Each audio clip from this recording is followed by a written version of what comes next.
What's going on, y'all? If you're a brand new agent starting your brand, if you are a seasoned agent struggling to define your brand, or if you're an agent who's been around for whatever amount of time and you're transferring from one brokerage to another and you need to make sure your brand is consistent across the board, this video is for you.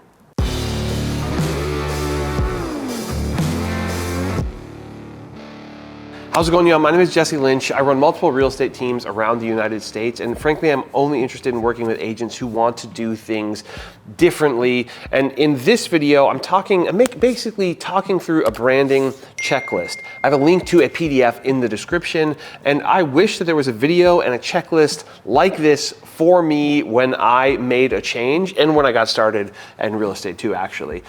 And so I'm making this video and I made this checklist because I wished that it existed when I needed it. So feel free to go in the description right now, download that PDF and just check it out as we are talking. By the way, every time I say PDF, I think about a guy named Petey whose last name starts with F. And the first thing on this branding checklist is actually directly tied to another video that I did, which is an avatar worksheet. I made a whole video about how to create an avatar, and I think of it as like how to design your clientele, how to talk to the people that you want to work with. And the avatar worksheet is it's like a holy grail to me. It's extremely important. I do it with every single brand that I work on, every new YouTube channel, because that's basically an extension of a new brand. Anything like that, I do an avatar worksheet first, so I have an idea of who I'm talking to. So, number one, grab that avatar worksheet, and I would recommend that you work through that before you start to develop any of your brand. Now, if you're just bringing your brand over from another brokerage, that's all good. Maybe you have that. Maybe you're all set up on that. You feel good about it. Stick around. I promise there will be valuable information, and the checklist will also be helpful to just make sure that you are, crossing all your T's, dotting all your I's. The checklist will be valuable to you just to make sure that you're crossing all the T's and dotting all the I's, and that your brand looks consistent across the board. So do the avatar worksheet. If you haven't watched that yet, I'm not kidding. This probably isn't good for the algorithm for me to say. Close out of this. Go watch the avatar video, download that avatar worksheet, and make yourself an avatar so you know who you're talking to. So, okay, boom, done talking about avatar for now. That's, again, a whole other video. Next up is you're gonna wanna make sure that you have a brand name. A lot of times in real estate, that is just your personal name, and that is fine. I think even if your goal is to create a bunch of teams, starting as an individual is fine. I think it comes off as authentic as well. So brand name or just your personal name, cool, check. Then once you've had all that, I think an important thing to ask yourself are three different sections that I think of as kind of the whole picture of mission, vision, and values. And I think of the mission as the larger, sort of maybe more pie in the sky, overarching, what is the expectation of this company, right? What is this company doing? And then vision is sort of, what does the world or what does the company look like if it is succeeding? And then the values are, what are the behaviors that the brand or you have to do? What things, what habits, what actions, what attitude have to exist for your mission and your vision to be accomplished? And then I want you to think about the goals of the company and the targets of the company. I think of goals and targets as two different things. Some people tend to lump them together as one greater thing, but to me, the goals are big and far off. If you watch another video, I do a thing I call dream big. I try to do that every single year, and sometimes more often than that, but I'm trying to think as pie in the sky, as idealistic, as like what seems almost impossible for me to achieve. That's my dream big thing. And so the goals are really difficult goals. If you're a brand new agent, maybe it's, 200 transactions in a year. Maybe it's 1,000 transactions in a year, right? That is a massive, massive goal. And then the target are smaller steps along the way to the goals. And I think of them as a little bit more measurable, right? And to us, a lot of the targets, it's not necessarily, 100 transactions in a year on the way to 1,000. It's more, how many videos am I making? How many posts on social media? If you're a cold caller, how many calls am I making? How many mailers am I sending out? Those are the measurable things, and it's like the activity that I have to do to get to the goal. If you think about it with the gym, a goal would be lose 40 pounds, right? But a target would be go to the gym 5 times a week. And once you've talked through a lot of those things, then you're kind of starting to get into a little bit more of the nitty gritty of things that you're going to want to have in place.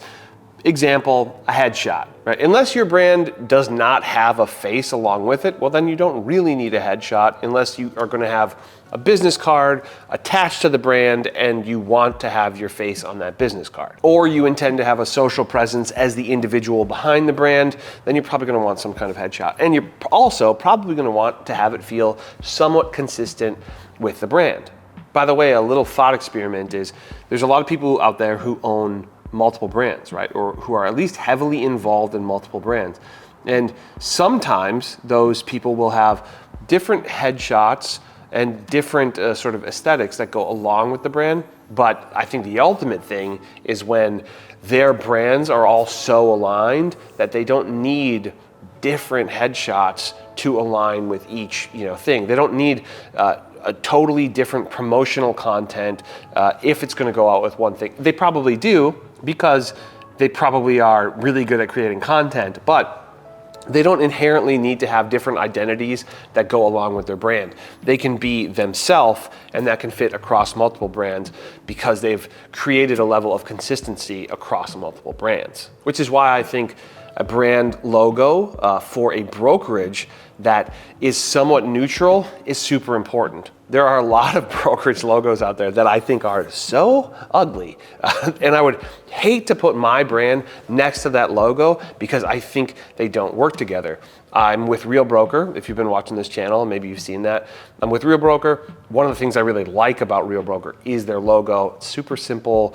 It's almost invisible while being obviously clearly visible and clearly displayed alongside my logo. Then there are a couple little things that I think can feel a little bit silly. They can be helpful, depends on the brand. Things like an icon. An icon is a very, very simplified version of a logo, right? If you have a logo, can it be boiled down into like a much smaller thing? Apple's a pretty good example of this, where really the logo sort of is the icon, but you will see the word Apple written out in a way that is super specific to their brand, right? They have certain fonts and things that you go, that's the Apple logo written out. And then of course there's the Apple icon, which is also their logo, but it's a very simple image that represents the brand. Another perfect example of that is Target Corporation, Target. You can see the word Target written out and say, that's not just the word Target, that's Target the store. Or you can see the Target bullseye, and that is the icon, right? It's the logo, but it's also kind of just the icon. And some of the way that you can arrive at that, I found it very helpful to create what's called a brand guideline. And some of the way to arrive at some of those things, or to be able to take a logo or an icon and expand it across the brand, is something that I think of as called like a brand guideline. Basically, you'd have your logo, you might have an icon, but then you would also have what fonts you use. Anywhere that you have the control over what the font is, so like not necessarily social media, you don't have any control over that, but anywhere that you do, anywhere that's branded specifically to you, what font or fonts are you using? And even what version are they? Is it a bold? Is it an italic? Is it underlined? Right? Are there specific, variations of a font that you use with your brand? Then what colors do you use?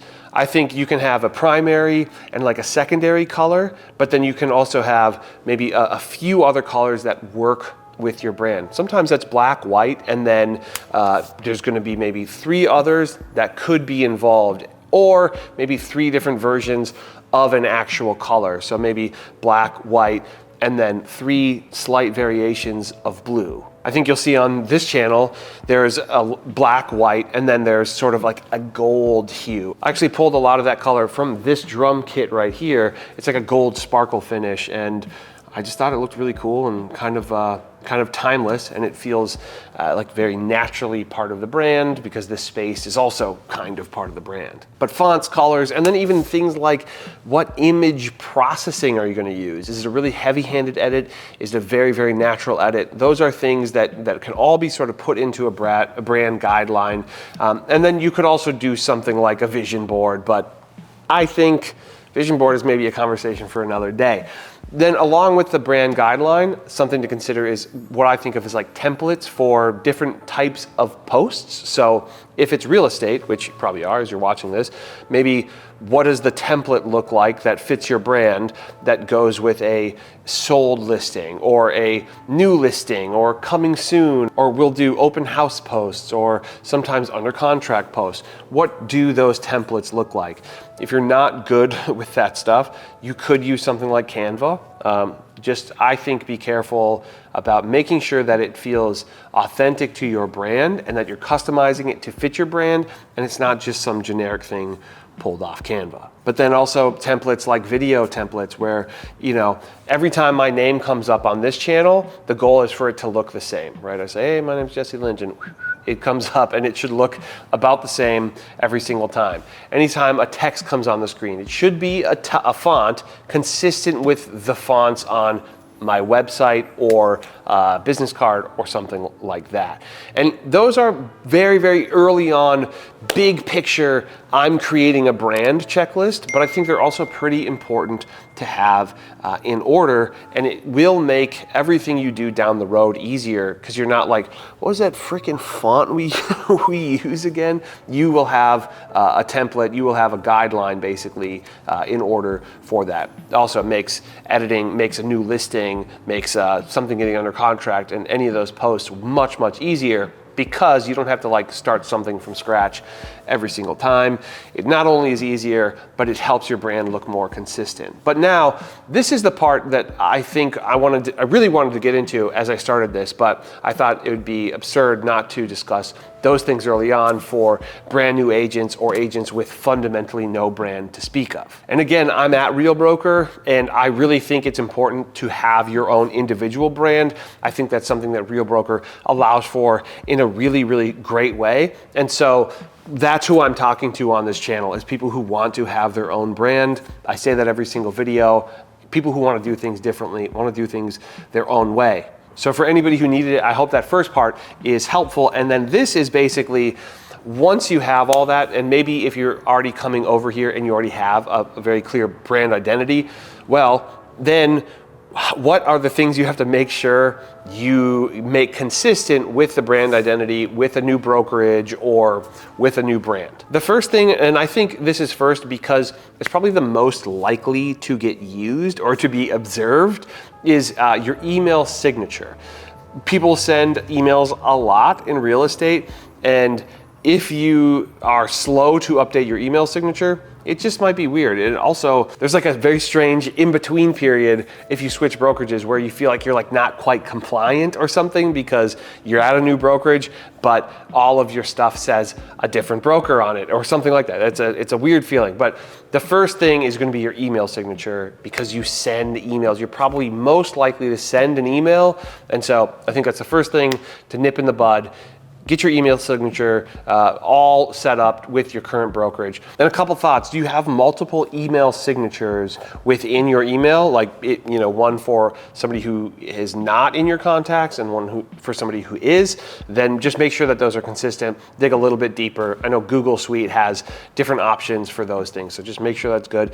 Maybe update your out of town thing so you don't have to think about that if you end up going out of town, if you use anything like that. And then also your MLS signature. Our MLS, and I think all MLSs, have a signature. Anytime you have a listing or anytime you show up, you have a profile. So within your MLS, make sure that your profile is legit. Make sure that your phone number is right, but also, of course, brokerage and things like that. And then your CRM, if you use one, make sure that any signature you have in there, whether it's through text or email or even like bulk emails, just make sure that those are consistent across the board. And then the next thing, I think probably one of the most easily accessible and also most easily forgotten, is your voicemail greeting. I think probably like a week in, I was like, oh shoot, my voicemail greeting is not been updated to my new brokerage. So now it says, hi, you've reached Jesse Lynch with Real Broker into the Twin Cities, whatever, right? So make sure that your voicemail greeting is all set. Next, this is a big one and a kind of a large section, but is social media on the whole. And I'm going to dive into specific sections of it and a few things that you're going to want to make sure that you have taken care of and that are consistent. And the first one is YouTube, which honestly, I don't even think is social media, but a lot of people do. So YouTube, what do you have to have in order? A banner. Pretty common that you have a brokerage name on the YouTube banner at the top of your page. So if you do, you should make sure it's the right brokerage. If you don't, you might want to put it on there. I think there's some compliance things that make your life easier if that's on that banner, because then it's very clear and very easily accessible across your channel. Then the icon, right? The little tiny circle on YouTube. If that has a brokerage, if that has a logo on it, then make sure that it has the correct brokerage on it. Then one thing that could be a huge pain in the butt, I'm gonna be honest, could be a big problem, is if you want to change your brokerage info in all of the previous videos that you've posted. But I have a very easy solution for you. It's called TubeBuddy. I think TubeBuddy is awesome across YouTube anyway. We use it on every channel that we have, and I think it's a very important thing to get the hang of. But one of the coolest features that TubeBuddy has is called batch editing or batch updating or something like that, where you can take a keyword in a description. So let's say it's EXP, right? Or brokered by EXP or something that you were putting in every single video that you posted.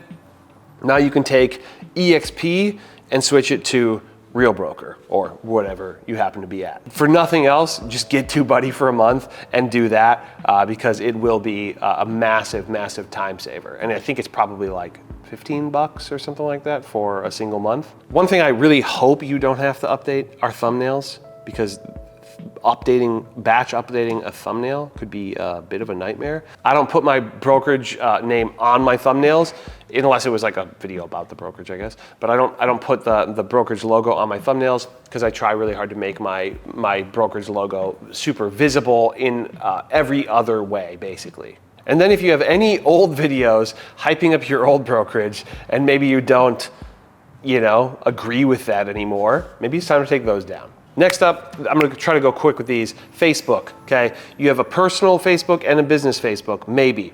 They both have a banner. Is the banner about your business? Is the banner correct, okay? The description, both your personal and your business. Do they both say you're a real estate agent at EXP, but now you're at Real Broker? Let's make sure that both your personal and your business accounts are correct as far as banner and description go. And while you're at it, make a post, would you? Okay, next, Instagram. There is no banner on Instagram. There's a description though. Make sure that that is correct and it says brokered by Real or whoever. And if you have a logo as the Instagram profile photo, make sure that that's now the correct logo as well.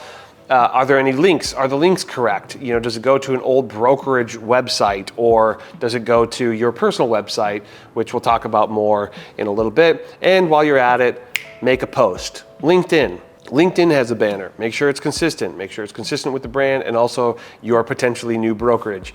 The description, it's going to say I'm a realtor at whatever. Make sure that it says you're at the right place and that your team name is correct and your brokerage name is correct if you have a team name. And make a post while you're at it.